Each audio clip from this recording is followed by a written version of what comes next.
小姐，您还有很多衣服要试呢，再累啊也得忍忍。他不逃，我就不逃。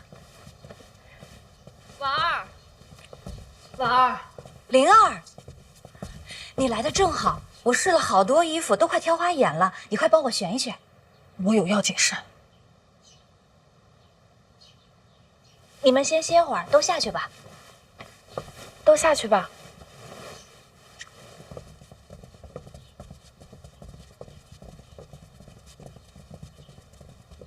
找我有事儿？李晨，啊切！你怎么了？得伤寒了？没有。啊切！小桃，快去把治风寒的药拿来。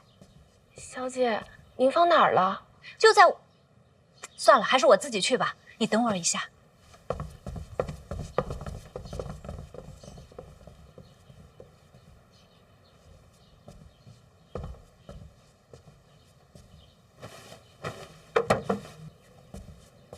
灵儿，灵儿，灵儿，你在哪儿啊？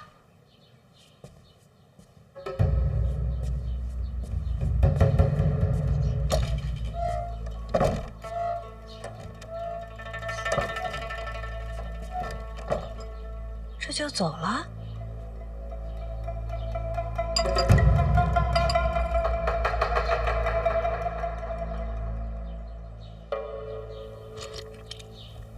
我让人去你府上问问，说你喜欢紫苏汤，便让他们学了做法，味道还行吗？我们叶家掌管京都城防，我莫名失踪，他们总会找上来的。你没有失踪，你出城有急事，还给家里留了书信。什么书信？你学我笔记？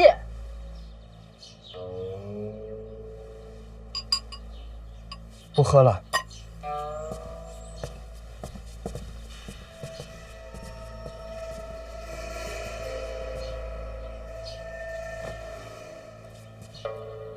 你抓我是为了什么？我怕你单独去见婉儿，告诉她林红的死其实与范闲有关。人不能太冲动，朋友没有你这么当的。你要提前说了，还怎么成亲？说的倒好听，你不就是想在婚礼上说穿吗？就这么不相信我？你说呢？这绸带是不是有点长啊？哦，对对对，我觉得这件不错，应该算是甲等上乘。甲等上乘，你觉得呢？我觉得还行。谁问你了？你来干嘛？他找我有事儿，找我有事儿。我们别走啊！我不急，你忙你的呗。抓紧灵儿回来继续。说吧，啥事儿？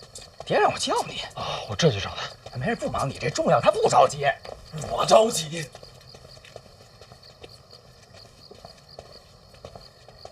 爹，爹，您找我？哎呀，哎呦，哎呦，还真是挺合身。哎，您说合身，那就定这事了。不，我没说，我说了不管用。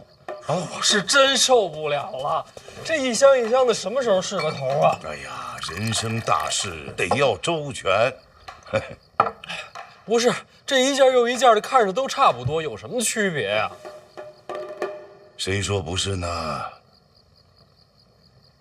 您当年也这么试的？我试的比你多，那您怎么过来的？熬过来的。哎。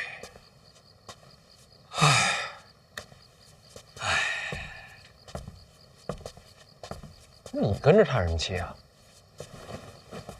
我是想啊，寻常人家根本没有你这种机会换这么多套衣服，你这烦恼啊，其实是人家的幸福。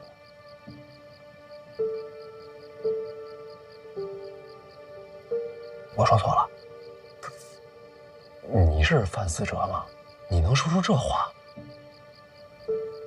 我这次北上啊，见了太多了。咱们大庆就算国力雄厚了，可是还有好多老百姓都饿着肚子呢。所以呢？所以就得多挣钱呢。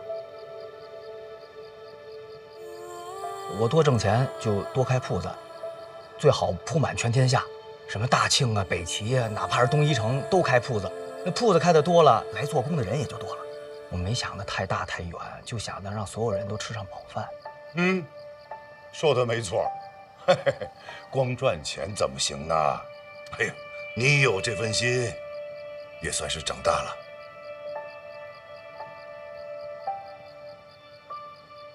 范闲啊，叫你来是有些事儿，要你自己衡量。你这次大婚惊动了整个京都，一个呢，你有诗仙之名；二一个，将要接手内库；再一个，陛下亲自指婚。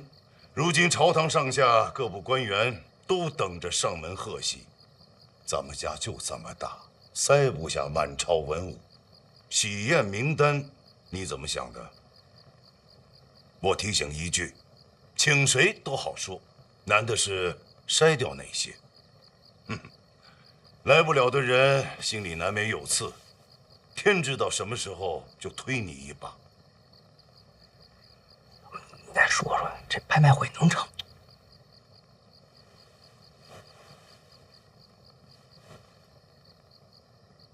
所以说，请谁不请谁，都不合适。是这道理。那就谁都别请了。成亲不设宴，说不过去。家宴，家宴，家宴。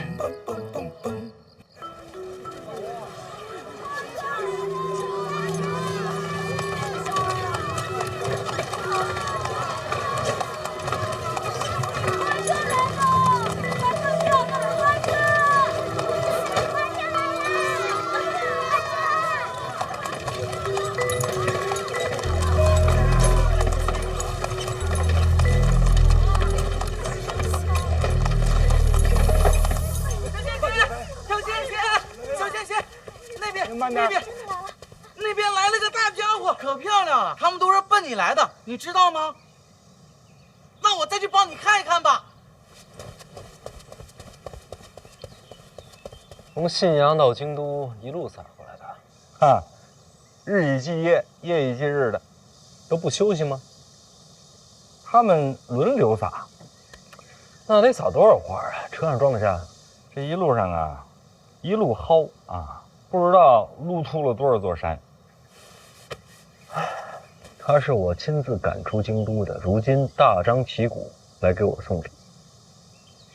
毕竟他是郡主的生母嘛。他要是爱屋及乌啊，就不是李云瑞了。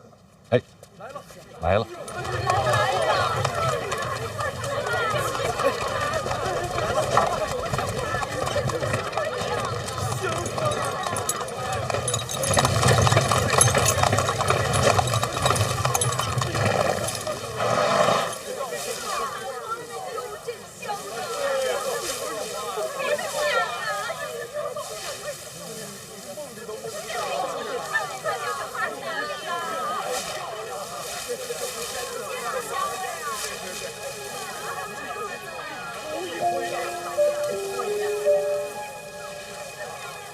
什么意思啊？哼！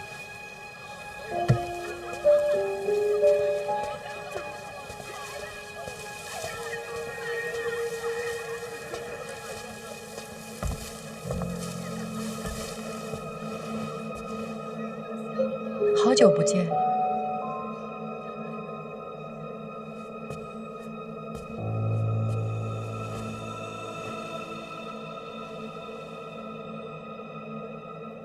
陛下命你留在信阳，若无旨意，不可回京。我抗旨，就是偷偷回来的。你现在可以去告我，一告一个准。回京都是想做什么？给你的。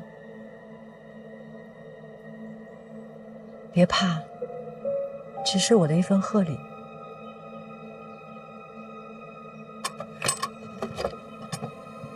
与婉儿成亲之后，你就该接手内库了。这是内库的账本，还算有诚意吧？不惜抗旨回京，就为了送这个？成亲那天，我要见见婉儿，她是我的女儿。成亲是她一生中最重要的日子。我没有过那样的生活，但是我希望她有。我也想给她留下最美好的回忆。所以婚礼期间，你我休战。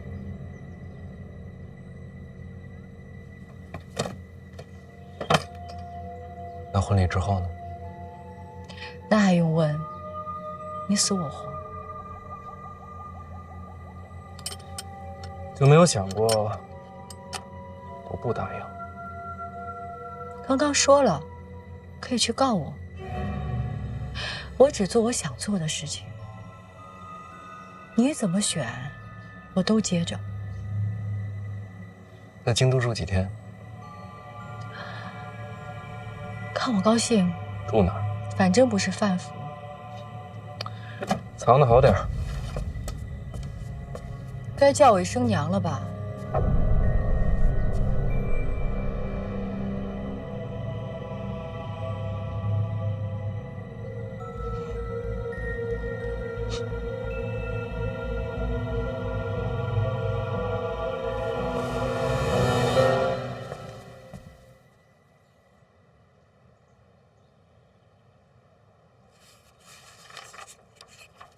慢点看，别对着强光。不着急，没事。看完了，怎么样？内库的经历是一个无法复制的传奇，毕竟是曾经的天下第一商铺。有史以来，天下第一商铺都不为过，多少奇思妙想，分铺开遍天下。要皇室撑腰，如今看来，这账面上亏损了2000多万两。李云瑞这个生意做的，就该掉脑袋。皇室的脑袋没那么好掉。你听到这个欠款就不惊讶吗？早该想到的，就算没欠，交到我手里也该欠了。这件事情对于你来说，不光是账本。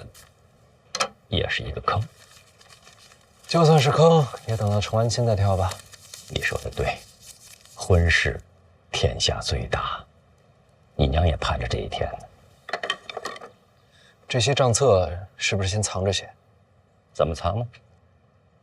人家撒着花送来的，不如大方点。大方点。现在通知8处的人过来抄录，正好，你也用一下你娘留下来的宝贝。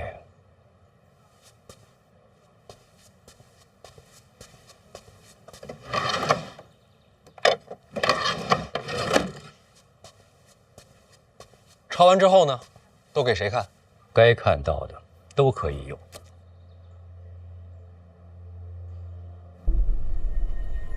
内库底蕴犹在，范闲又是个人才，我猜不出4、5年，亏空即可追平。这账本大张旗鼓的送来，该知道的都知道。天下商贾逐利而行。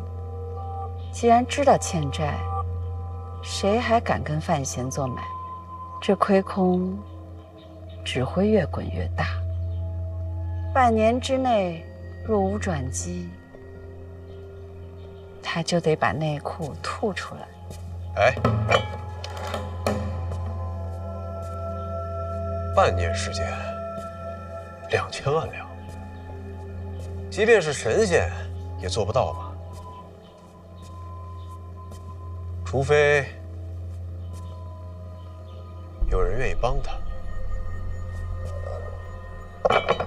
范闲入京以来，有没有明确的表示过要投效东宫麾下？还没有。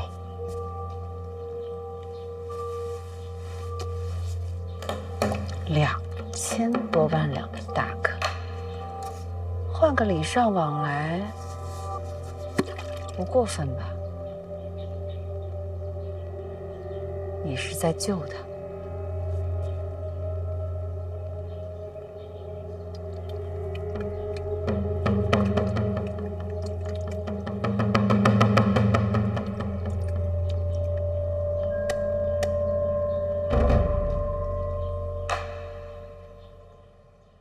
想救你的人不多，落井下石的人不少。毕竟数目比较大。是2只眼睛都看不清了吗？哦，就这只。啊，应该是老花。毕竟2000多万，你就一点都不上心啊？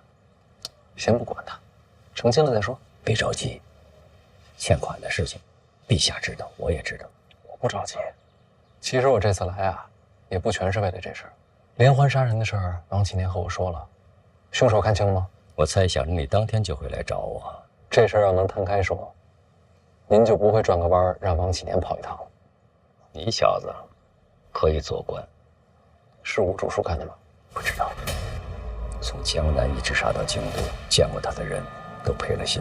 那这些天呢？这些天京都平安，凶手好像是销声匿迹了。那就不是他。吴珠忘记了很多事情，如果再来一次呢？如果他连你也忘记了呢？甚至对你出手，该怎么办？您这老花，我给您想想办法，一定给你解决。如果真是他的话，怎么办？我成亲，您来不来？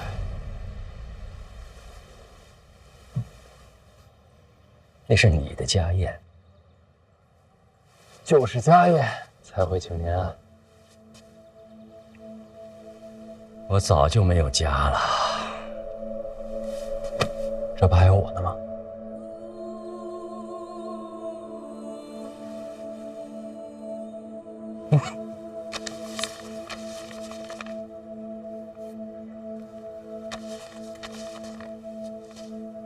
成婚之后再看吧。这是随礼，人不去礼不随，不合适。里边装了什么呀？神神秘秘的。祝你永结同心，100年好合。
程佩，母亲大人，别动。今天就让我替你梳妆。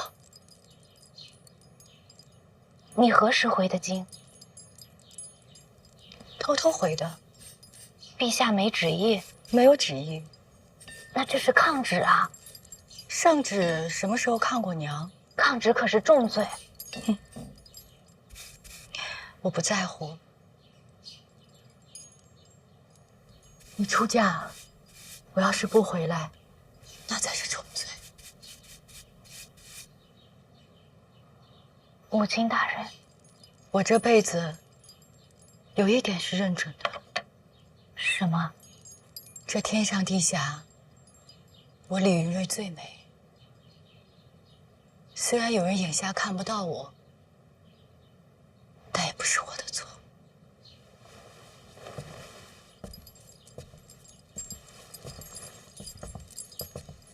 您说的是谁？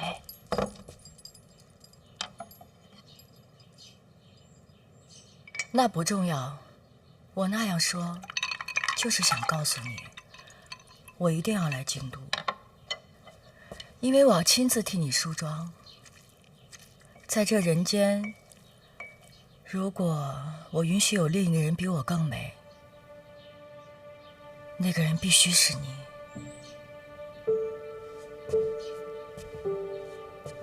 必须是今天。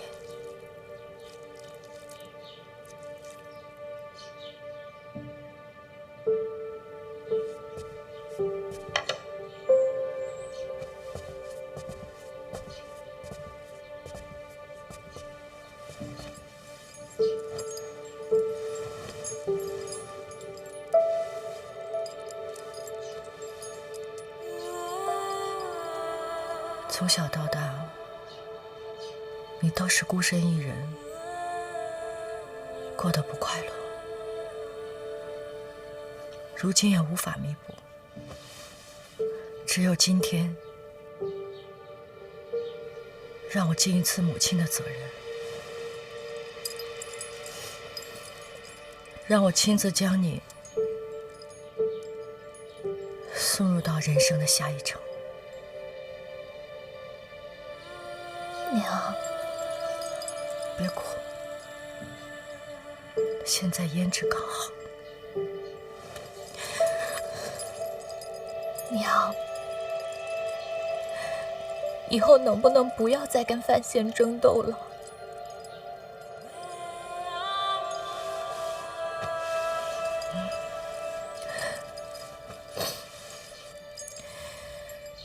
看看你，多美！做娘的输给你了。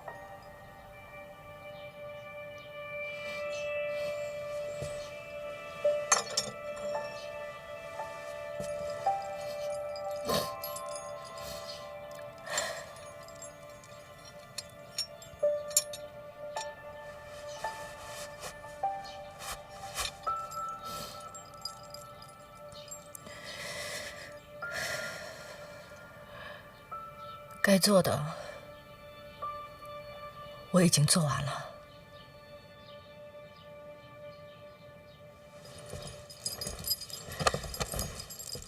您要去哪儿？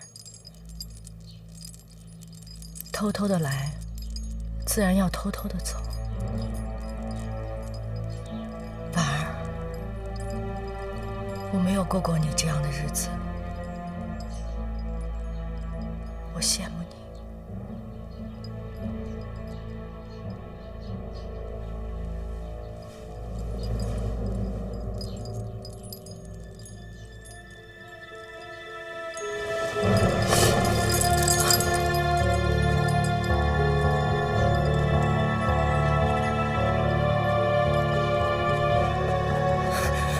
站住！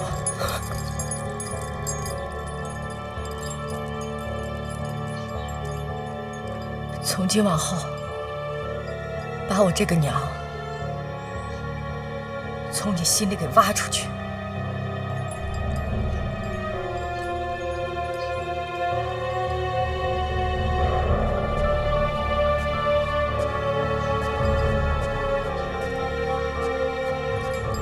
您能来，我很开心。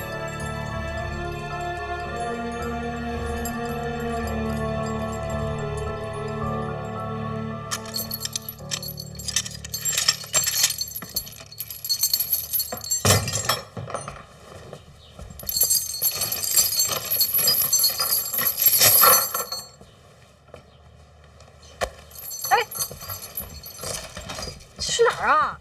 还能去哪儿啊？你放过他们吧。我就害怕你不放心，所以让你和我一同去。我又不会武功，真有什么意外，随时向我动手。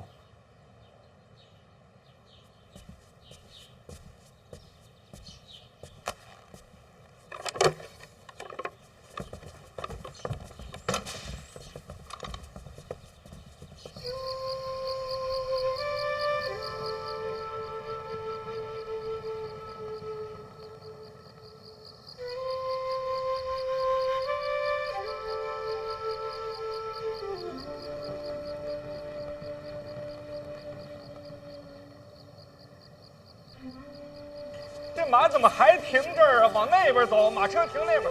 哎，两位，受累啊，把马往前走走。来，马车都停那边去啊，停那边去了。哎，这边几位，来，咱把马牵那边去，好不好？哎，辛苦啊，辛苦。哎。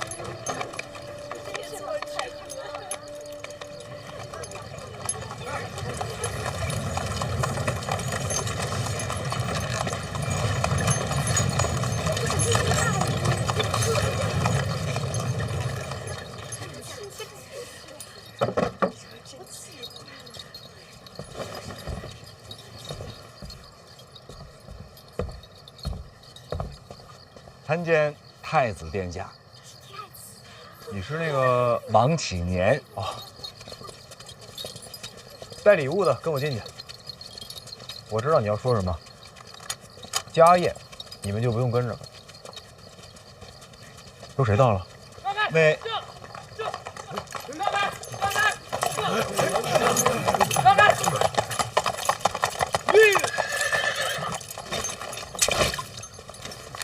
北齐急信，边军800里加急。北齐犯边？不是，无关战事，是北齐那边写给范大人的书信。一封私信，边军800里加急是何事吗？写信的是北齐皇帝。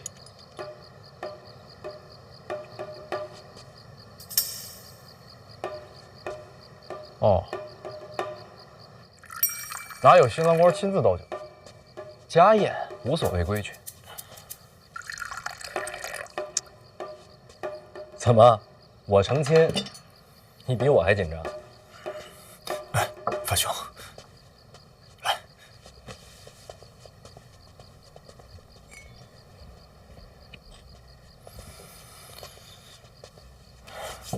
若若姑娘在府里吗？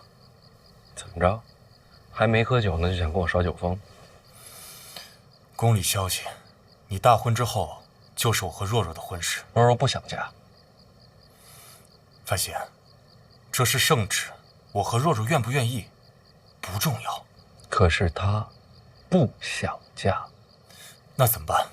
难道要抗旨吗？其实我对若若一直观感很好。既然如此，那不如接触接触。我的为人你也该放心。那圆梦怎么说？哎，圆梦，那都是过去的荒唐事。抱月楼的事情，我真没有参与。我相信你，我也原谅你了。但若若不会嫁给你。哎，赐婚的事情，谁还能拦住陛下的旨意啊？恭喜恭喜啊！太子殿下，见过太子。大哥，那什么，这东西都放到里边那院子去。哎，看见新奇的物件不要乱碰，听见没有？我来啊，也没什么别的事儿，就是跟兄弟们来蹭个酒。那个，修好了吗？啊，修好了。北齐小皇帝给你写了封信，你快看看。哎。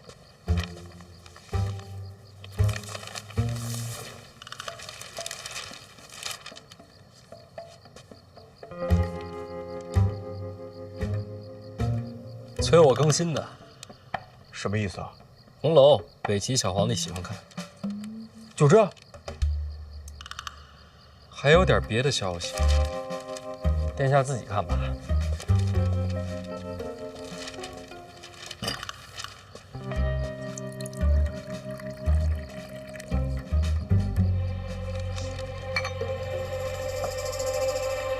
天下4大宗师苦荷要收若若当关门弟子，海棠朵朵不就是关门弟子？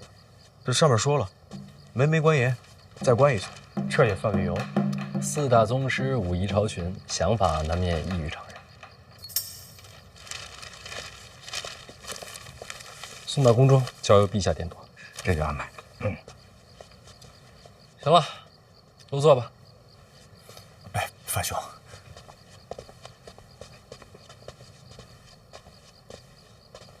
范兄，你这是怎么做到的？你觉得这婚事还能成吗？瞧在4大宗师的面上，陛下这此婚恐怕会不了了之。4大宗师凌驾于王朝之上，你觉得这是好事吗？一向如此啊。我随口一说，你别在意。赶快入席吧，冷菜快上。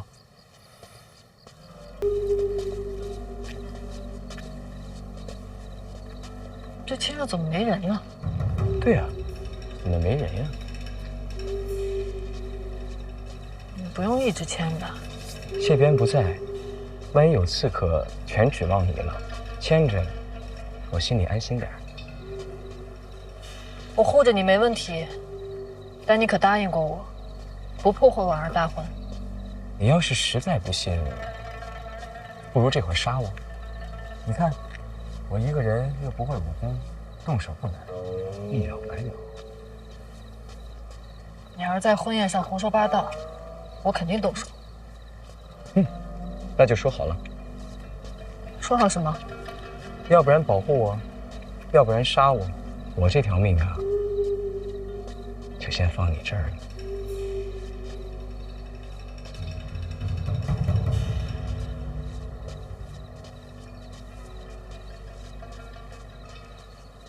哎，你娶了婉儿，咱也算是亲戚了，咱们是一家人。大哥，我不骗你，为了咱兄弟这事儿，我是整宿的睡不着觉啊。这内库亏空这么多，咱们怎么办呀？太子为人突出一个慈悲。还有一点啊，我看这北齐对你也是颇为看重，但是咱们这内库亏空再多，那是咱大庆国的事儿，可不能拿别国的钱银来填这窟窿，这是大忌。太子不必多虑，北齐小皇帝就是再喜欢红楼，也不能倒贴2000多万两，哪个世界也没有这么催更的。也对啊，这话说回来，内库亏空到底该怎么办呀？今日范县大婚，不提这些，啊，不提了啊！再提最后一句啊，幸亏那人被禁足了，要是他来了呀，还不够添乱的。当然，二殿下登门贺喜。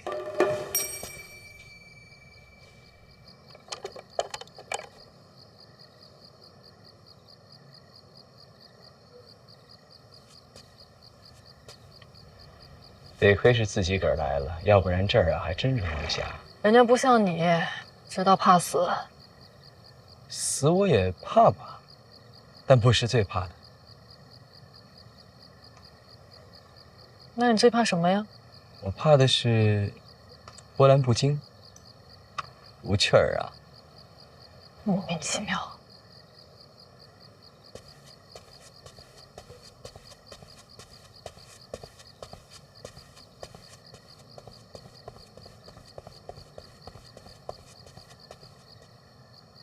小范大人说了啊，请殿下入府，大喜的日子来的都是客。那太好了，我还担心他不让我进去呢。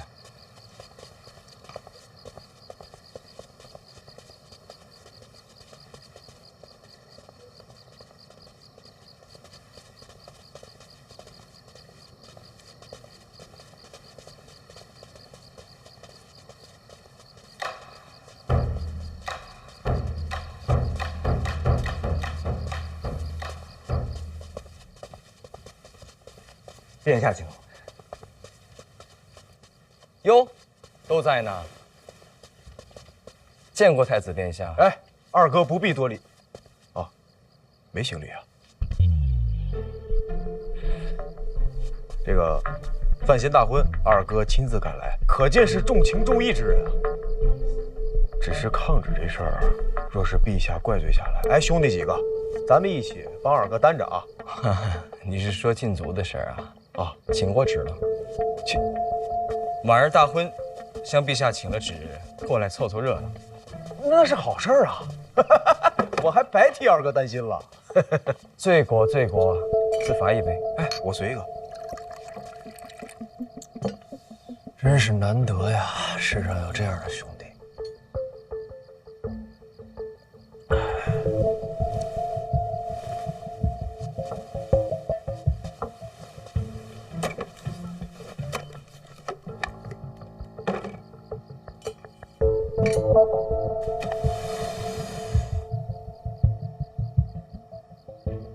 随礼。多谢。打开看看。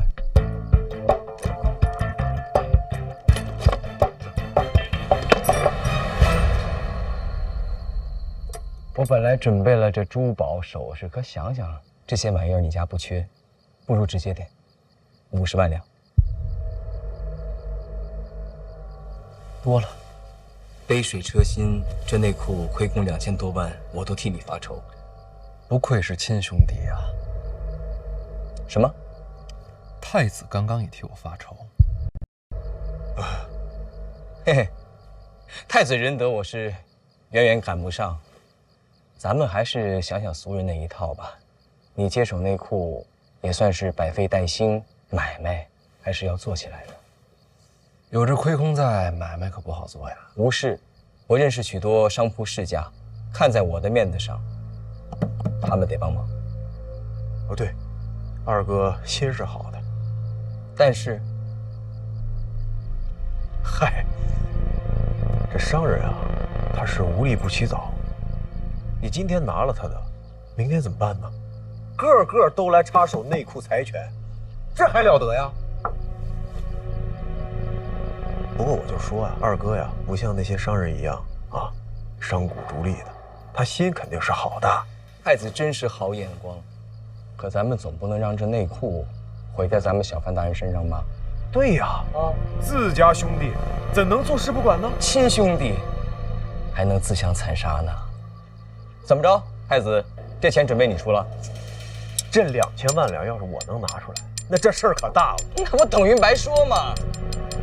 明天后天，如果范兄有时间的话，可以来我府上坐一坐，办法总是有的嘛。太好了，从此以后啊，这监察院跟内库都归于太子麾下。哎，二哥这玩笑可不能乱开啊！我可不敢像二哥一样私下接堂。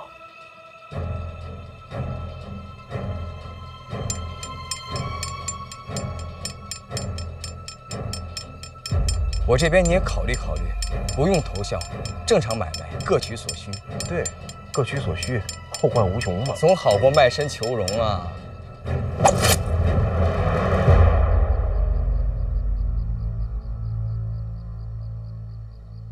哼，又手滑了。唉，留一张够了，50万两都够督察院参我7、8回了。大好的日子不想触眉头。哎，太子听说过蜜月吗？是一种甜食吗？不是，意思就是说婚后我得跟网上休息一段时间，不谈公事。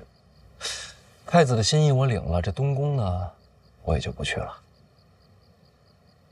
嗨，哎，这没有人帮，这2000多万的亏空如何收场？良辰美景，不想谈这些。诸位，我今天也是第一次拜天地，时辰就要到了，不如一起观礼，凑个热闹。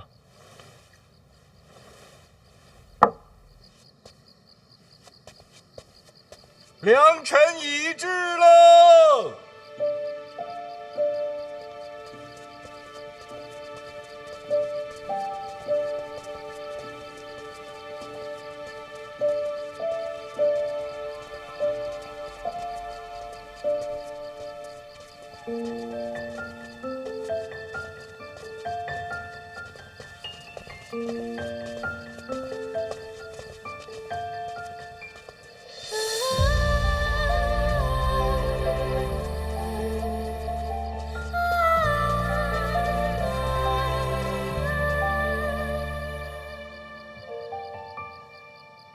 不应该喜婆牵着吗？这差事是我抢的，重要时刻我要见证。两心一线，永不分离。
话要对你说。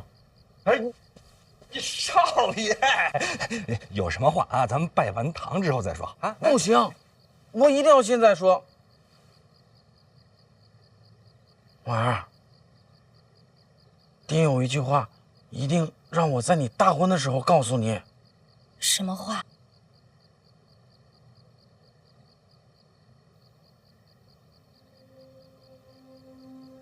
他让你一定要照顾好大宝。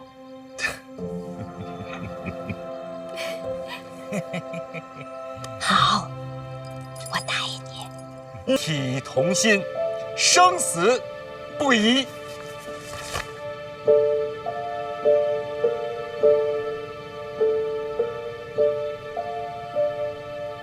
新人行礼，一拜天地神庙，此为诸礼之本。拜。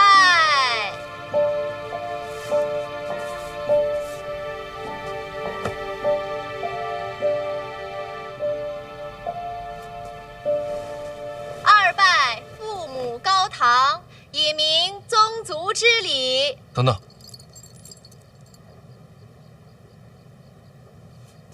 姨娘，你坐那儿。万万不可！我不是范家主母，礼法上做不得。礼法不认，我认。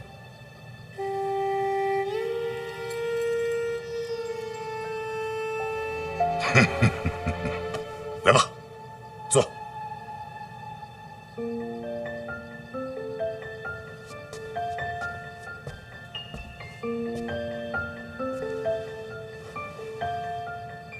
二拜父母高堂，以明宗族之礼，合体同亲。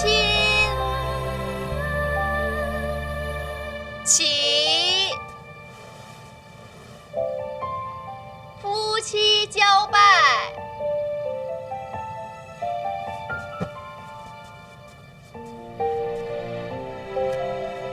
拜。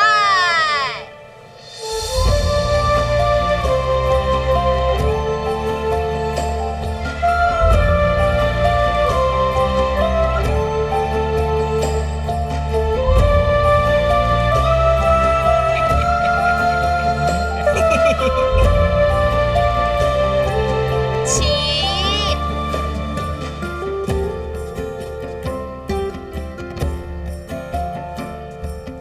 自此夫妻交拜，契约已成。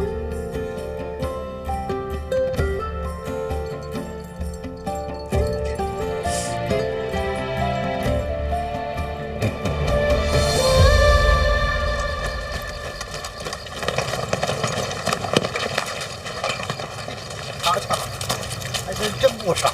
嘿，跟咱庙会似的。奉天承运皇帝诏曰：范林联姻，家室天成，手书一副，以为祝奠，钦此。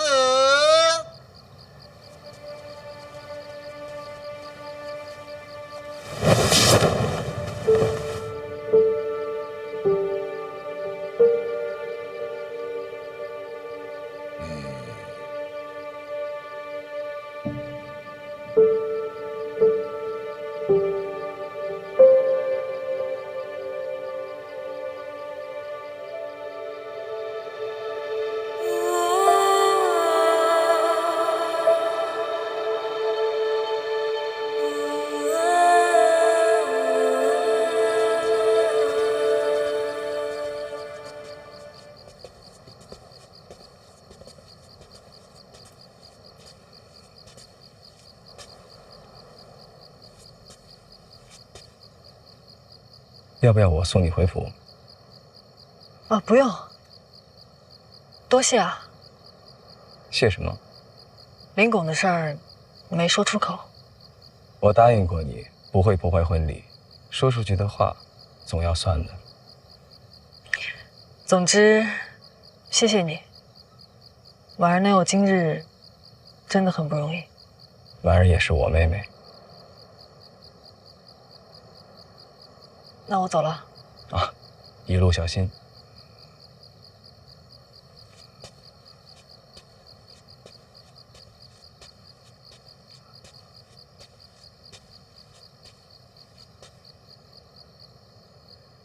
是有什么忘了吗？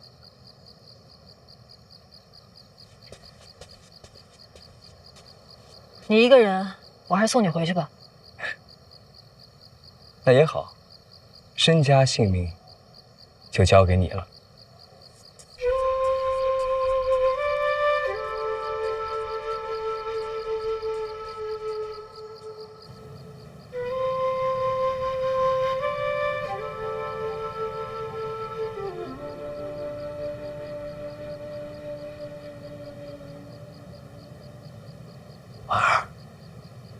哎，你出来啊！别躲床底下了，都听见了。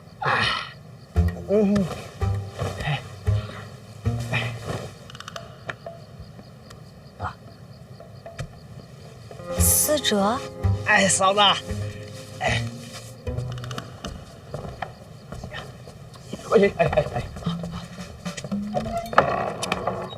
早上柜子，早上柜子，这些个封建陋习，回头我揍他一顿。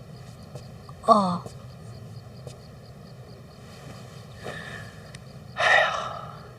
这一天呐，我就想着一件事儿。什么事儿？我想见见你，我今天还没见过你呢。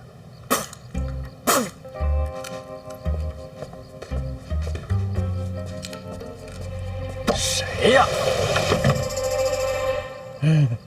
大宝啊，大宝啊，你回去吧。小贤贤，我跟那个小东西不一样，我看完你跟婉儿亲亲以后，我就回去了。大宝听话，赶紧回屋。当心你的红果被别人偷走了。对呀，那是爹给我的红果呀！小东西，小东西，小东西！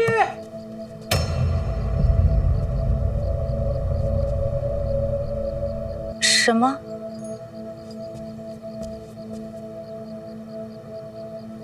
没什么，婉儿，对不起啊，我得出去一趟，很快回来。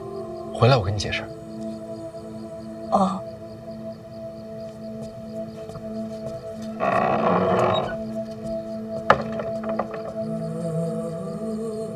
说，这么长时间了，你去哪儿了？和苦荷打了一架。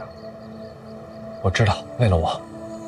除了打架，我还问了一些当年的事。我忘了很多事，我想记起来。苦荷怎么说？小姐的事，她不愿提。我娘来自神庙。神庙？啊，苦荷他们当年一路北上，亲眼见到我娘自神庙而出。说，你说会不会你也是出自神庙？神庙？我想不起来。没关系，我陪你北上，咱们一起找。等找到神庙，没准你就能想起来。去不了。为什么？你成亲了。那也不冲突啊，成亲了可以和婉儿一起去。说，刚才拜长辈的时候，我就在想，要是你在，我跟婉儿得一起拜。你为何不问问我？和苦荷一战之后，我去了哪里？你去了哪儿？我去了南边。街都静了，静了。他们不回院里，只为了吃饭。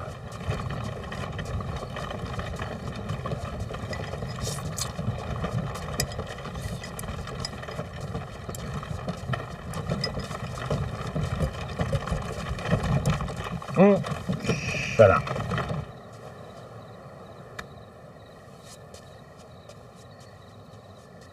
一个3处主办，一个6处主办，都是监察院的顶梁柱。半夜在大街上打架，这样传出去，丢不丢人？不至于啊，谁说不至于啊？丢人也丢不着我的人呢。我天天蒙着个脸，京都上下监察院内外，哪个知道我的名字？你隐藏身份就是为了打架豁得出去是吗？是他先动的手。不是，这个今天什么日子？我徒弟大婚。我知道，你这贼眉鼠眼的，一看就没好事儿。我得拦着他来。哎，你是怎么看出我贼眉鼠眼的？不，就你这姿势就贼眉鼠眼。把你吃个馒头，你就把面具摘了，你好好吃。我又不是没见过你的脸，这大街上也没人，你还怕谁看着啊？吃你的面。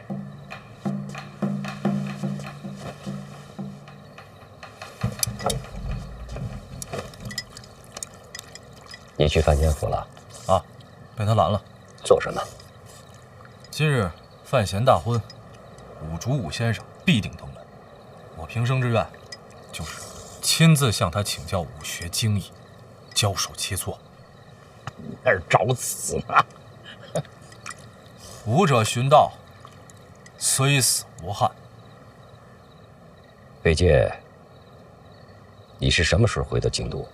我这一路狂赶，我这不是刚回来，连饭都没吃呢。一路南下，我就惦记这口呢，还得说京都。按规矩，你应该先回院里面见我。是呀，这不是说了吗？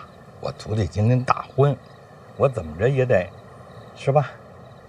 啊，当然我不会打扰他，我不打扰他，我也不允许别人打扰他。所以你就一直守在范贤府。对啊，没白守啊，把他给拦下了。北界啊，你一路追杀凶手，自南而来。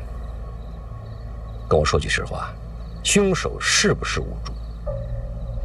我确实没看着这个凶手的脸，当然我也不相信大人会是滥杀之人啊。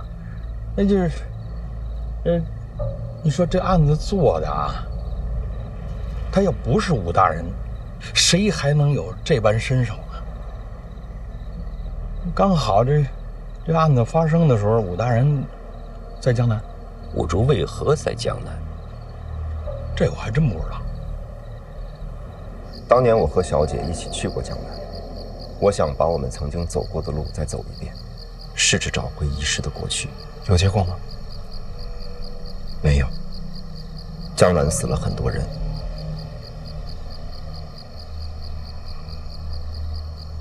我听说了。我没动手。那就不是你啊。那是有人要陷害你。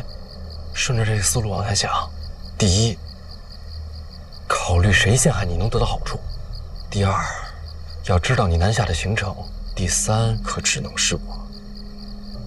为什么？我暗中查过死者，出手之人，宗师手段。那就是4大宗师之中有人要陷害你，是不是四姑剑？杀人者没用真气。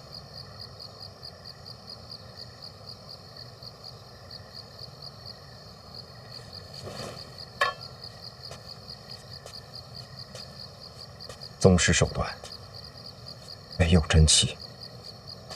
放眼天下，舍我其谁？可是你说了，你没动手。是，我记得自己没动手。那就足够了。记忆丢失，有第一次，就可能会有第二次。我不能相信自己。范闲，我在。按道理讲，我不该再见你。哪有这种道理？我遗落过去，前世难寻。如今在这世上，我只有一个目的，就是保护你。若我失控会伤害你，我就会立刻远离，从此再也不出现在你身边。说你不能丢下我。你看清楚。看清楚什么？我看不见。这上面有血吗？如果我记忆扭曲，遗忘过去，现实总该留下痕迹。我看得很仔细，这上面干干净净，没有一丝血迹。这一路上，我一直没让它沾水。那就说明不是你。记忆不再可信，现实不再可信，我连自己都不能相信。如今我出现在这里，因为我相信你。说，你永远可以相信我。好。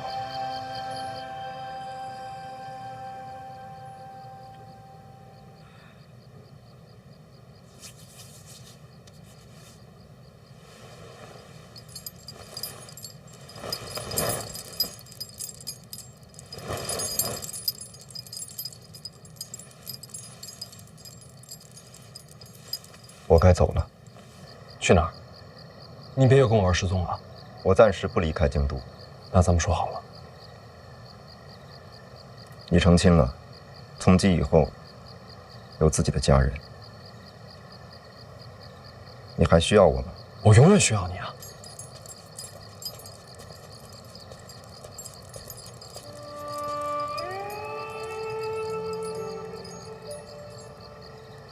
没有永远。是，没有永远。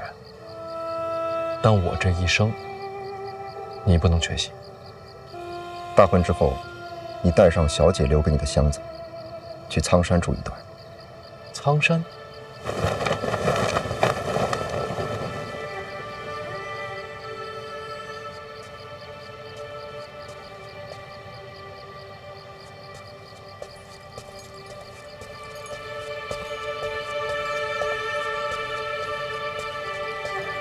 那人是谁呀？武周叔，我的长辈。怎么也不进来坐坐？他性格就这么怪。你怎么自己摘了？刚才吓一跳，担心你出事儿。对不起啊，大婚的日子弄得乱糟糟的。咱们再来一次。这样也很好。今晚给你的必须最完美。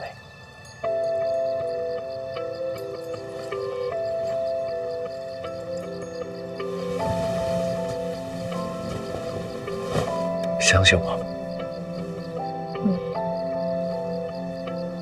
我从小在宫里生活，父亲与母亲不便探望。每到晚上，我会一个人住在一个很大的房间里。从那个时候起，我就特别喜欢看星空，因为除了星空，也没有什么可看的了。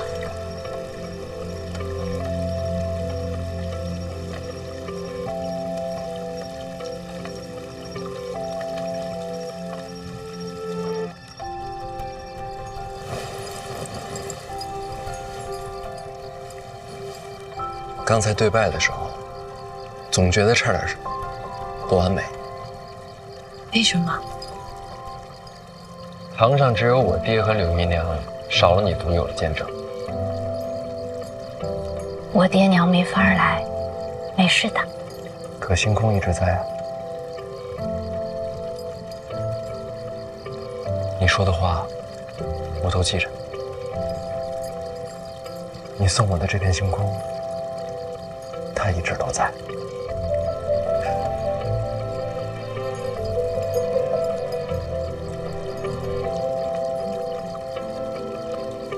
他看过你的孤独，也该看着你幸福。从今往后，你再也不是一个人了。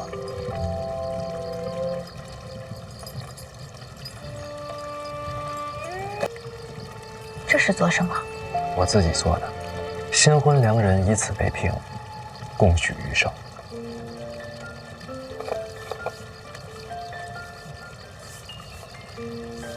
这是哪里的说法？我记忆中那个世界。回头我把我那些记忆都说给你听，好不好？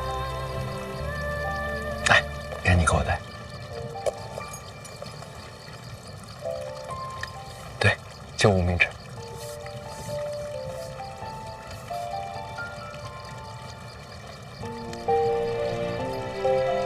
这契约就定了。星空见证，往后余生再不多行。我喜欢这约定。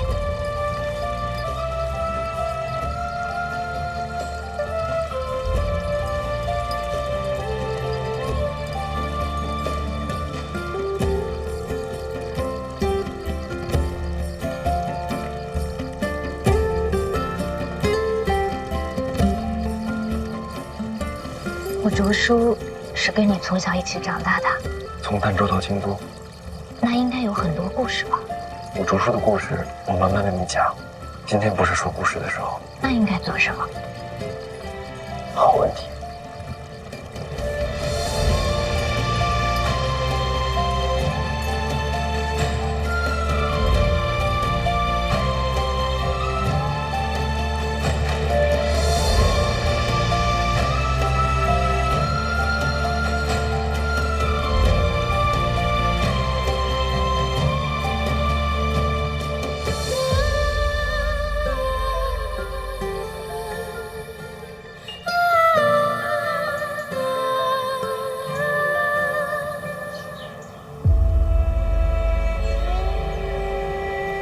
大人，起来啦！来，夫人，来，这边来，这边来。这是干什么呀？坐，大人坐。来，夫人，快坐。怎么了？坐啊！来吧，大家伙儿，来。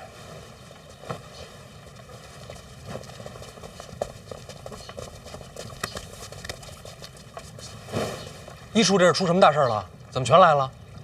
大人，今天您新婚，我们应该来拜会的啊。夫人，属下王启年拜会夫人。邓子越携一处同僚见过夫人。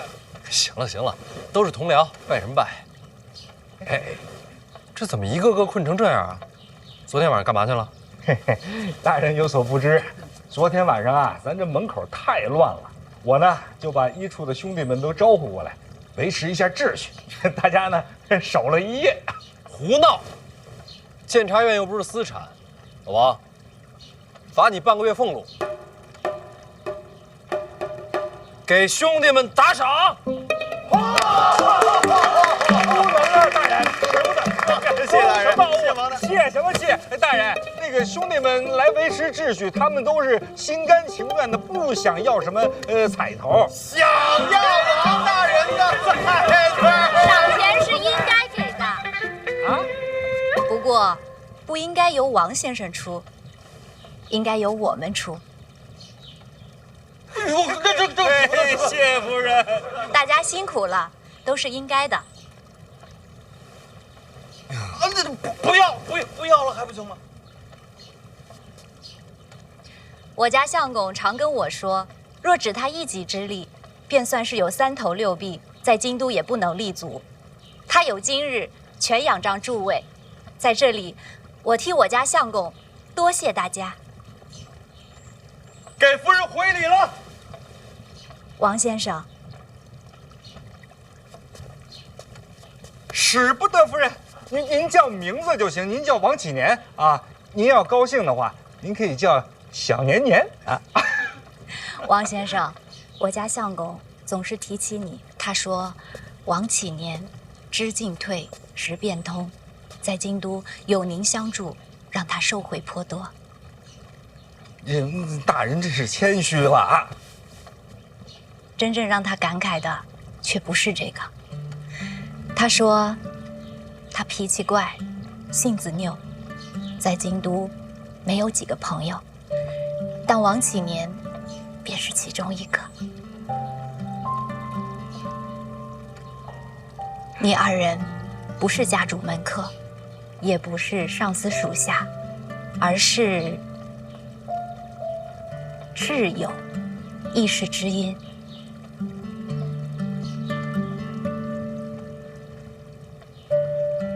王先生，多谢你一直与我相公同行。夫人，我看您磕一个得了，我怎么样？我媳妇儿会说话吧？比我家夫人还高出一筹。哎，大人真是好福气啊！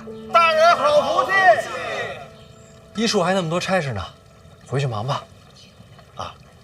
但是大人，别拘着了，那个内库的事儿我们都听说了，赶紧吩咐我们吧。我吩咐什么呀？抄家呀！京都那些个贪官，对不对？手脚都不干净。您说抄谁我们就抄谁，我们得准备一下，真的。胡闹！医处办自己该办的事儿，我自个儿的事儿我自己顶着。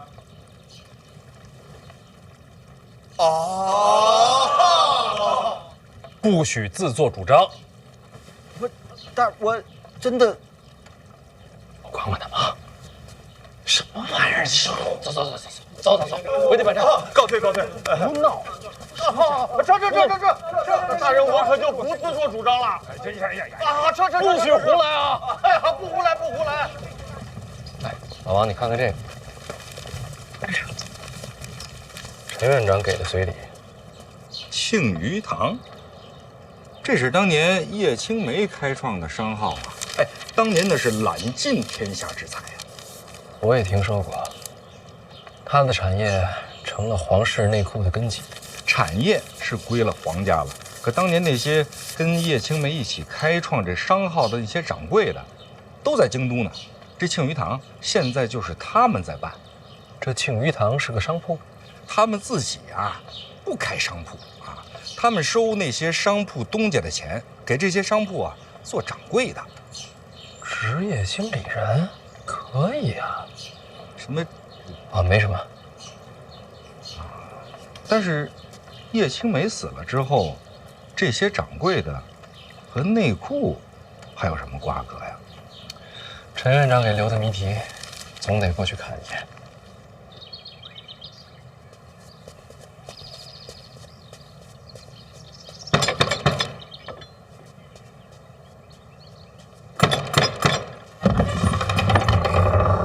哟，您还亲自来应门了。这位便是庆余堂的大掌柜啊，这位便是监察院提司范闲范大人。请。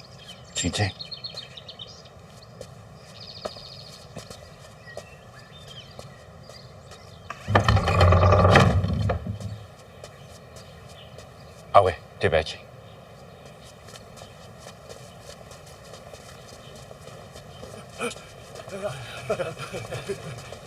小范大人，小范大人，这些啊，便是庆余堂的掌柜们啊，他们见了大人高兴。他们这是高兴什么呢？啊，这边请。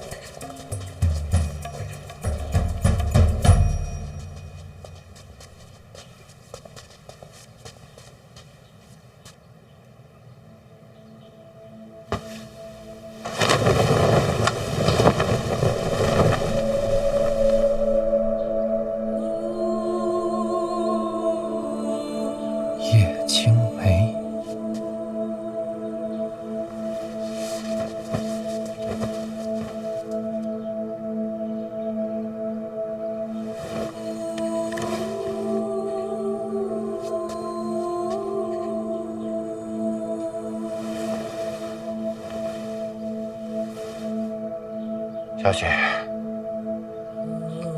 少东家回来了。小姐，少东家回来了。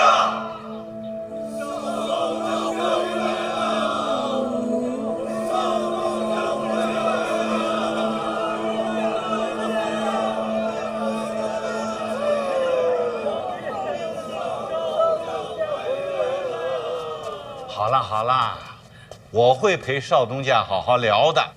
你们在这儿啊，惊着少东家了啊！告辞。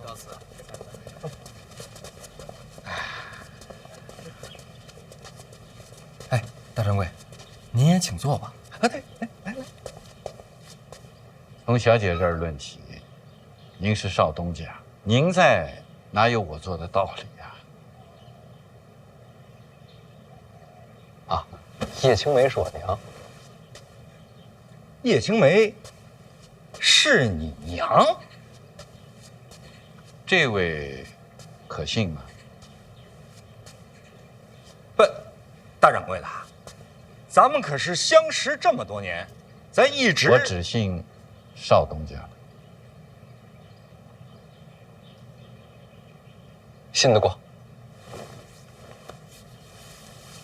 少东家，其实你刚来京都，我们就知道了，我们还偷偷去街上瞧过您呢。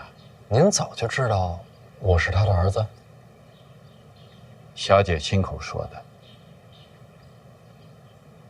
他怎么亲口说呀？托梦啊？小姐生前曾经告诉我，您的名字也是他起的。我的名字，范闲。是的。这不对啊！我还没出生呢，他怎么知道我姓范啊？大人，您出不出生，您爹他都姓范，那您当然就姓范了。小姐出事之前曾经说起过，她可能不久人世。如果她能活下来，那你姓什么不好说。如果她过世了，那你一定就叫范闲。如果他过世了，我就一定叫范闲。这还是弄不明白呀。他是怎么死的？小姐说完这些话以后，没过多久，商号就给了皇室。后来我就再没见过小姐。具体是怎么过世的，我也不太清楚。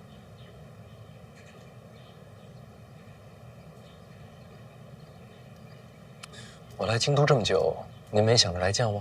少东家可能不知道，我们这些人啊，被盯着呢。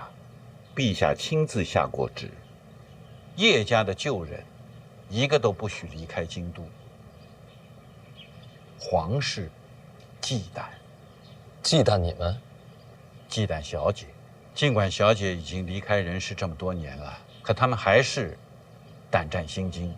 就连我们这些曾经帮着做买卖的人，也被暗中盯着。我们不敢来找您，怕给您惹麻烦。可是，您到京都以后的种种事迹呢，我们都知道。您当年一直待在他身边做事？小姐信任，让我总管京都商号。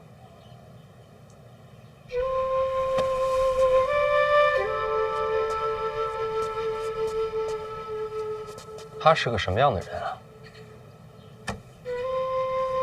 人世间再没有如此光彩夺目之人。他是那么的完美，除了经商以外，天文地理他无所不精。他知道大海为何有潮汐，知道月亮因何有圆缺。小姐还会写诗。哦，少东家的那首《万里悲秋常作客》，那写的是真好。小姐的诗跟平常有些不太一样。不瞒您说，她专门为我做过一首，说来听听。眼睛瞪得像铜铃，射出闪电般的精明，耳朵竖得像天线，听到一切可疑的声音。少东家是不是有什么不解啊？天线二字，小姐为我解释过。九霄之雷下到凡世间，银白树挂，恰似玄天之线，一指耳目聪慧，洞察一切。他是这么解释的。当时商号出力，我跟小姐行走天下，曾捉了几个毛贼，小姐因此赠诗给我。这是我这一生收到的最好的礼物啊！这诗却有独到之处啊！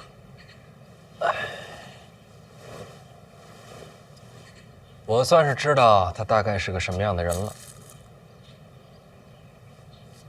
大掌柜，这诗不光有词，还有曲子，回头我教您。好。内库的那些亏空，我们早有准备。你们有这么多钱？我们没有钱，京都的商铺有。哪家商铺有？哪家商铺都没有这么多的银子。若是把京都所有的商铺加在一起，就能填上这个窟窿了。所有商铺？我们这些人在京都各家商铺做掌柜，兢兢业业，从不贪钱。这么些年，总算有些口碑。如今京都但凡有名的商铺，用的都是庆余堂的掌柜。这么说吧，如果那些商铺有什么不可告人的秘密，我们比他们自己还要清楚。你们抓着他们的把柄呢？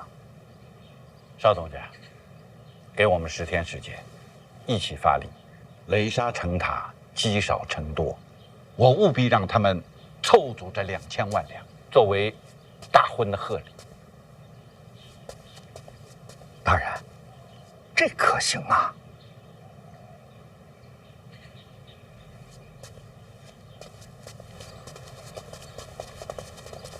邵东家放心，咱们催账交给我们，不会影响你的官声。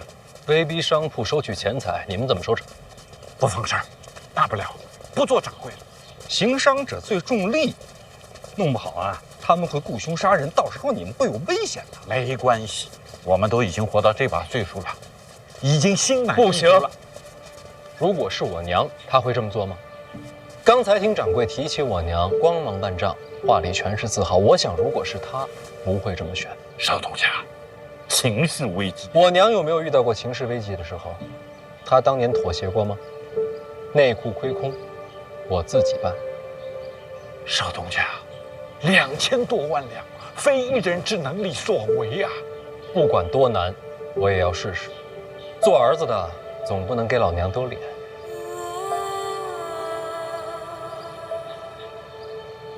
哎，不过确实有事情要麻烦大掌柜，把京都所有商铺东家的名字整理出来，列个名单给我。是。诸位，你们的心意，范闲心领。大掌柜，留步。大人，刚才大掌柜说的那个计策，我是觉得可行的。万一商户们动了杀机，我们可让一处的同僚来保护他们。先把人推下深渊，再拉他上来，性质就变了。